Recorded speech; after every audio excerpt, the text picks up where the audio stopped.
Rail Talk is sponsored by Epic Insurance Brokers, one of the nation's top retail insurance brokers, providing expertise across key lines of insurance, including property and casualty, employee benefits, and unique specialty insurance. You've heard us talk about him. He's the man, the myth, the legend. Chris Moore leads Epic's equine specialty practice. You see him at the sales, at the races. He's got horses. This is his passion. He's going to be up at Saratoga this summer a bunch, I'm sure. Yearling season right around the corner. Facing sale kicks off that next week.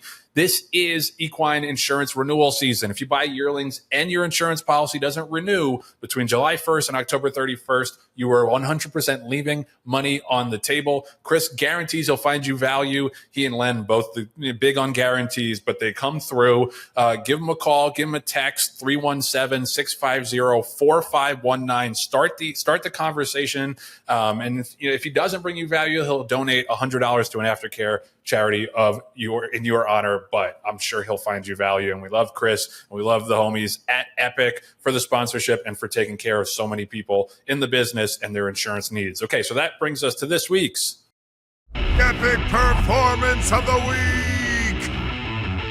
Thank you, booming voice who lives in my ceiling.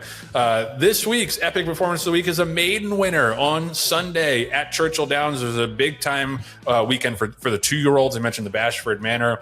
Yep. I want to give a shout out to Dazzle Doro, who broke his maiden on Sunday in the 4th race, stopped the clock in 108.65, which, souped up track or not, is really, really run in for a first-time starter. He's by Bolt Doro. He's from the Tom Amos barn, owned by Late Night Stables. Not familiar with them, but congratulations to the connections. Was just lighting up the track in the morning before that, got bet really hard, and it looked like a really live race. So, yeah, I mean, that was super impressive, John. I think the second horse, Blackout Time, also ran really big, was like another 10 lengths clear for a second. John, what was your reaction to that performance? It was a fast-paced race, fast-paced weekend. There were a couple of maidens that went sub-21, and I know we're saying, well, the track had something to do with it, and it may have, but the horses still had to run that fast. So, so credit to all the horses that were able to do that. But Dazzle D'Oro was so visually impressive, even before you looked at the clock. You could just see that horses, he broke well, he settled, horses came up to him, he put them away.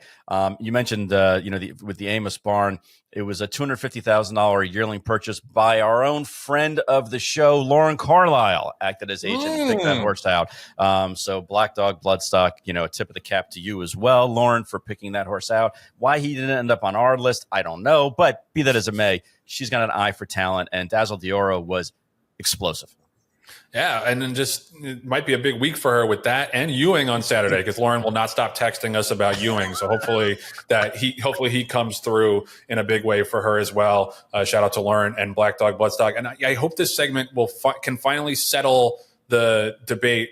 I think it's Dazzle Doro, and I'm the Italian on the panel, but a lot of people say Dioro. So if you're an expert, DM us or write in the comments, which is it? Is it Doro or Dioro? Because we've only had the 25 years since Medaglia d'Oro was running to figure this out. Right. And I think they call him Bolt D'Oro, but that might be like they say Versailles, Kentucky. Gotcha. Let us know. Hit us up.